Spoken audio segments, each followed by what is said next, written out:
So if you really want to try the Dr. Farrah protocol, again, you have to change your diet. You know, that's the most important thing, because some people, they think that they can just take they can do the Dr. Farrah protocol without changing your diet. That's actually one of the worst thinking that you can ever think.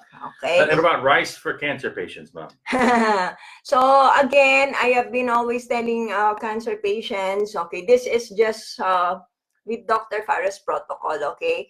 Again, wag kayong magagalit sa akin, don't be upset with me, because you know, this is my protocol, and I have used it for 15 or 16 years, and it has been proven for me, at least for me, I have used it.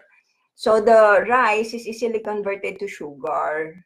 So if you increase the sugar, so the cancer will be feeding on them. Like, again, the cancer, they have 96 receptors for sugar.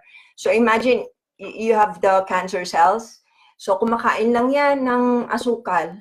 Okay? So this is based on my clinical experience. Okay? Kung ayaw nyo maniwala, if you do not believe me, I'm not forcing you either. No, okay? do whatever you like, but understand, yeah. when it comes to 16 years of clinical experience in the treatment of 150,000 patients, you're not going to change your mind.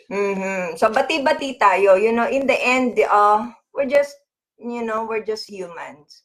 And for me, you know, I just want to help. So I'm not forcing anyone to believe in what I have been using for a long, long time. No if rice, you want, no bread, no pasta. Yeah, no rice, no bread, no pasta, no anything white, no processed food. Well, the reason being is, again, cancer is sugar metabolic, and we are able to see that, for example, through the mechanisms of a PET scan, which is a positron emission tomograph. When we want to see exactly where cancer cells are in the body, basically what gets injected into the body is going to be a radioactive isotope bonded to sugar. And so when that is circulating throughout the bloodstream, the cancer cells get a significant uptake of that. They get very, very active in consuming that. And it releases a radioactive isotope, and we're able to see where the cancer cells are within the tomograph unit. And so, again, it's sugar that is the significant precursor for that mechanism to work.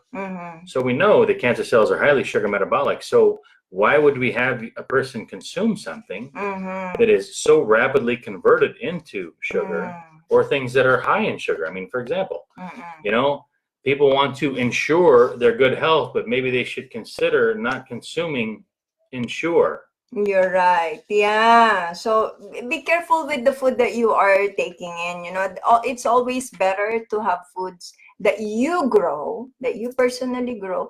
So that includes your produce, your animals, you know, because you know what you're feeding them. Okay? Kasi sometimes if it's commercialized, you do not know, you know, what they're feeding all of this. No, it's highly processed. You have no idea what's going in there.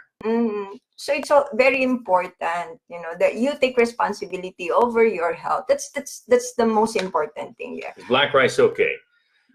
Is black rice rice? Is black rice rice? Yes. When my wife says no rice, what about yellow rice? No. How about blue rice? Red rice. No. Red rice, brown rice, purple rice. No. They're all rice. Just wait. Okay. So we're gonna do I know it's very difficult. I know it's very difficult to digest all of it, you know. But eventually, for me, what I can just tell you is you try it first, okay? So, and then if you're not satisfied, then you can always try a different protocol. The thing is, if someone is advising you something to do, look at their track record. You know, if they're saying, well, you know, you should do this instead, well, great. What results have you had doing that? If they're a doctor, what results have your patients had doing that? You're right. You know, look at the results. Baka mamaya hindi naman sila nakakagaling. Ano? That's the Farrah, puede po di ba rice? Of course. Cauliflower. You can also use broccoli. What else, honey? Asparagus. No, the ones that you like. The ones that we make a pasta. Oh yeah, zucchini. Zucchini, yeah. Oh, yeah. That's gonna be nice. GMOs, okay. I think I already tackled about GMOs a couple of FBs ago. And again, GMOs, these are genetically modified organism, okay? So these are foods or not only foods, these are substances that have been altered genetically to suit a certain purpose. Like the first GMO vegetable, they call it tomato. I think the name is Flavor Savor. Yeah, Flavor Savor tomatoes. Because they wanted the tomatoes to not freeze during winter. So what they did is that they had this genes from a flounder which is found in the Atlantic Ocean. So they looked at this fish and how come this fish didn't freeze? Diba? And lamig-lamig. When it's very cold, how come they're not freezing? So they found these proteins that is responsible for them to not freeze. So what they did is that the scientists extracted that gene from this fish and then transferred it to the tomatoes. So it was successful. So they didn't freeze, but the side effect was the skin of the tomato, it become pasty like. So didn't taste like fish.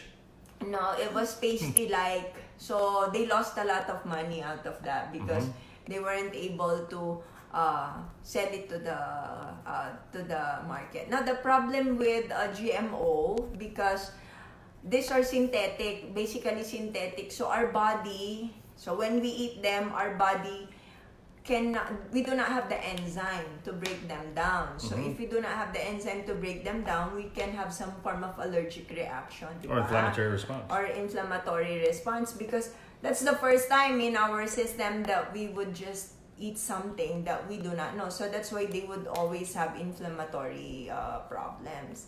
And of course, with inflammation, nagkakaroon tayo na some form of problem. In 2004, they said that most chronic illnesses, this was in Times Magazine, they said the most important illnesses out there right now is due to inflammation.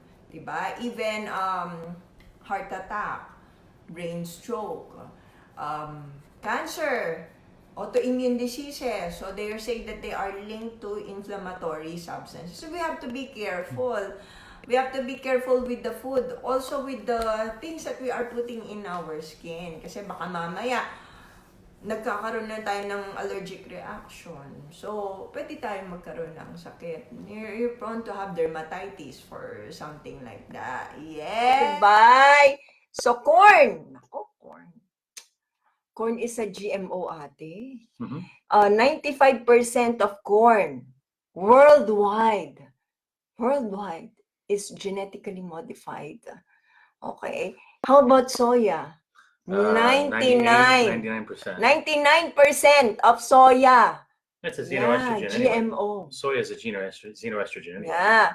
You know, when I was studying, they said soya is good, right? Because it has that genistein. You know, it's one of the substances in soya that can regulate your hormones, you know.